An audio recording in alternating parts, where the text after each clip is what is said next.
Happy Monday. This is the Melodic Investor. My name is Antoine, and I just wanted to tap in real quick and talk about how Millennials and Generation Z can still make it and still be wealthy and rich and retire early. If you like that idea, please like and subscribe, and for more information and to tune in and watch some of my other content that's just like this. All right, let's get to it. Some of you have probably heard the term house hacking. Or the cheat code to wealth, coined by Dion from Dion Talks, who I highly recommend you watch his content, which he talks a lot about, retiring early. He retired at the age of, I want to say 52 or something like that. But at any rate, house hacking. This is something that I am a firm believer in, and I have experienced it myself, and I can tell you that it is a thing. So the idea with house hacking is you buy a home owner occupied. That just means that you intend to live in the property. You're buying a property that you intend to live in and occupy, period. And you can qualify for a loan product. They even have like a FHA and a what's some of the other ones? FHA and the conventional, which I wouldn't recommend conventional. I mean, you can. Nothing wrong with it. That's just, it's a bigger down payment. And the idea is most young people, including myself included, we don't really have a lot of money for a down payment. If you do, great. I would still just want to look at the numbers. So be smart, right? Don't just throw, don't buy anything, and don't just buy the wrong property. Anyway, so a lot of us don't have a large down payment. So an FHA loan, you only required to put down 3%. However, an FHA loan does come with some PMI. That just means private mortgage insurance, which can be very high, which is why I would say you can put down on a, I believe it's a conventional loan, anywhere from, I think now 3.5% to 5%, but check with the loan advisor on this, because I am not a loan advisor. But check with them. When I did this, I used an FHA. The first time I did it, I used a USDA loan. And excuse me, guys, if my allergies have really been kicking my butt. So if I sound a little funny, that's why. We got the ragweed blooming here in Georgia, so it's kind of rough. At any rate, you could put down as little as 3.5%, which with that loan, I believe, I think PMI would fall off after a certain point in time. But again, talk with the loan agent and get the particulars and details just so you know. So you rented let's say you bought a house, right? We'll just keep it simple. You bought a house, and maybe you're single, I don't know, or maybe you're a young couple. That's fine too. Personal opinion here, I did this when I had no kids. I also did it again when I had kids, but I had to buy a duplex because when you have a family, you don't necessarily want people in your space. But as a young person, I would highly recommend you consider, and I did this, you buy a house and you rent out some of the rooms in the house. And when people want to rent rooms, they typically don't want to pay for utilities. So you might have to have one cost to where it's all inclusive. It covers your rent, utilities. That worked out really great for me. At the time that I did it, I had a 3-bedroom, 2-bathroom home. My mortgage was only, at the time, I want to say $1,300. Of course, it's not including my utilities.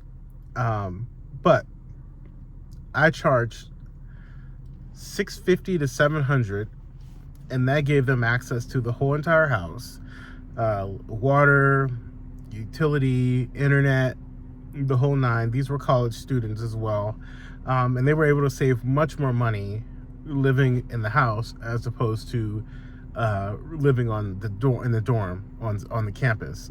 So if you live near a campus or you intend on buying near a college, that is a great tool. I recommend you use it. And you still treat them like a normal tenant. They sign a lease. You do a whole move in, move out thing. It's in their room. They had access to my backyard. Anything that was a part of the house, except for obviously the private areas, which you can designate, but that came with laundry. Of course, you buy your own soap.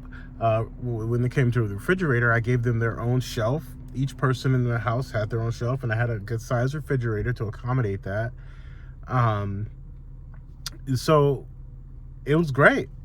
I did that, and then the mistake I made.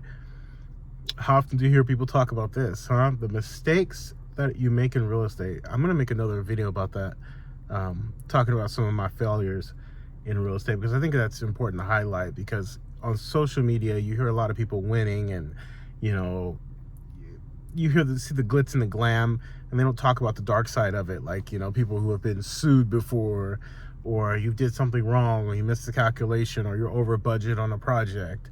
All of those things happen, you know, and it's normal. So you're not by yourself if you experience that. Don't feel like a loser. And another thing, this isn't something like, I'm not bashing anyone for this, but you're never going to hear me talk about, buy this course from me, or, go check. I'm not knocking anyone on YouTube or anything like that has offered a course. It's just not my thing, and I'm just not gonna offer a course or anything like that. If anything, I've thought about it. Maybe in the future I'll have do one-on-ones, like a call. But other than that, I don't see any. I want to be careful, because I'm not trying to tear anyone down here who's trying to do it honestly. But there are a lot of scammers on there. I mean, I'm just a guy on YouTube giving you advice on how I have. I'm not even wealthy. But how I'm on my way to, acquiring more property and just being a decent person and a fair landlord. So anyway, I bought my house. It was great. The mistake I made is I sold it. I shouldn't have sold it, but you live with the decisions you make. At the time, I didn't have a resource around me. I didn't have a mentor or anything like that I could have called. In hindsight, I probably should have kept that house. So woulda, shoulda, coulda, it happens. So that kind of, I guess if you want to call it a setback, it was definitely that. But fast forward, we went through a divorce, got remarried. Now I have a couple kids. Now house hacking is becoming further and further out of reach, so I think. Then I'm like, well, what if I bought a duplex? So I'm just giving you the cliff notes here. I'm not going to detail everything in, just because I didn't want to make this video too long. But I bought a duplex, renovated it, and I'm not even recommend you do that on your first one. I have been in the industry a long time. I've been in the industry almost 20 years, and I've worked in the multifamily side. That's the apartment buildings. I manage those. And now I just stay on the commercial side, and I'm a property manager. That's what I do for my day job. So I would recommend you buy a duplex. Those are really awesome. A duplex, triplex, or a fourplex even. If you can find them in your area that they make sense on paper and they cash flow. Definitely would recommend buying that. And you can, everyone still goes through the same vetting process. Sometimes you inherited tenants. But you got to live on site. Not the worst thing in the world. I've done it with my wife and kids, lived in a duplex, rented the other side out. We've moved, so you can move out eventually, and that's how you start the next process of acquiring your next property. But you got to live there and talk with your loan agent, because they'll advise you on what the do's and don'ts are, because we don't want you getting in trouble or doing something illegal that you're not supposed to do. Even if you didn't know, the law still applies. But we lived there for, I want to say about 3 years, I want to say. Then we're now here in Atlanta. I don't own a property in Atlanta, but I will be buying a property in Atlanta. I will not be house hacking that property, unfortunately. I think it's at the point now to where I am growing a family, so I need a house, for the wife and kids and myself, so we can establish roots. So, and I'm in my late 30s, so the reason why I wanted to make this video is because if you are a millennial or Generation Z and you're younger and you got more life ahead of you, not saying I don't, and not saying I'm not going to buy any more investment property, because I intend to do so when it makes sense. I just got to get my family in a stable situation first before we start investing in real estate. So, but I still own my duplex, so I still have that. Both sides are rented out, thank God. So that's been great. But I do intend to buy more properties like that in the future.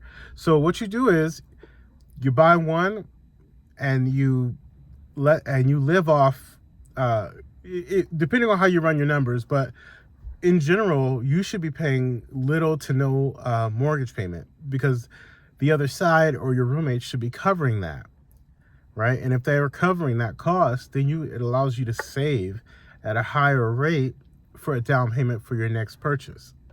So this is not easy. This is not a get rich quick scheme. This isn't one of those, I'm just a guy on YouTube talking on my lunch break in my car. This is something I've done. I wouldn't tell people to do things that I haven't done myself, but I just wanted to come on and encourage people, especially in the Millennial and the Generation Z. So this allows your savings rate to go up, right? And again, we're still practicing the fundamentals. You're paying off your debts, increasing your savings, not living beyond your means. This isn't the lifestyle of the rich and famous. This is everyday working person. This is how you can get ahead. This is what I'm currently doing to get myself and my family in a better position.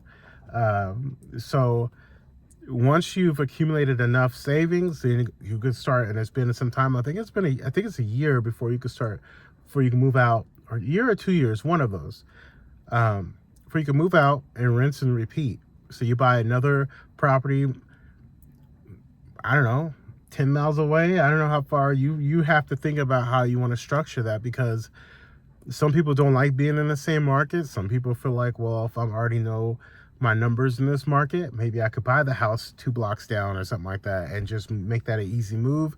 My family likes the school district, or you're single, I enjoy the city living, or whatever you like. I mean, that gives you the flexibility of kind of controlling your own destiny, so to speak. So you just keep doing that.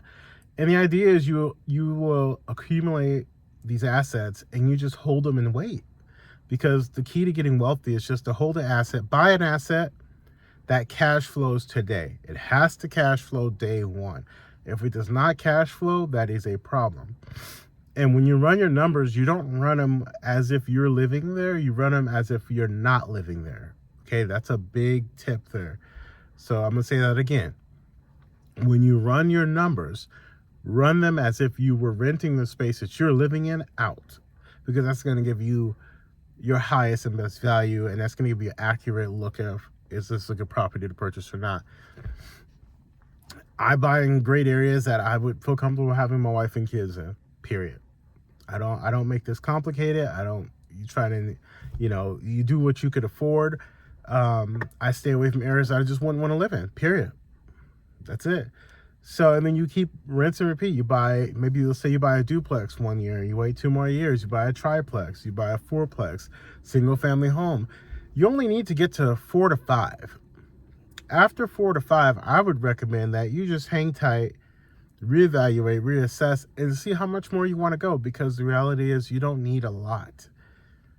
You really don't, to attain financial freedom. You don't need 1,000 doors and this, that could be a management nightmare. Trust me, I've been a property manager over very large apartment communities. I manage Class A office spaces now.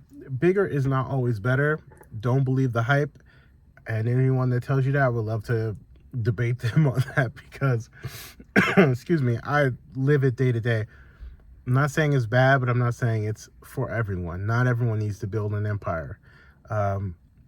Some of us are just trying to retire ourselves and our spouse and make a decent living so we can go on maybe a couple of vacations, live a comfortable life, and not have to report into the 9 to 5 every single day. I hope this is helpful to you, and I hope this has made you think. Again, please like and subscribe. I appreciate your support for the channel. I never take it for granted, and I never take you for granted. And be careful. Like I said, there's a lot of scammers out there who are saying, buy this course, buy this course, buy that course. I'm not saying it's bad, but I'm saying that you won't see that from me. Take care. God bless.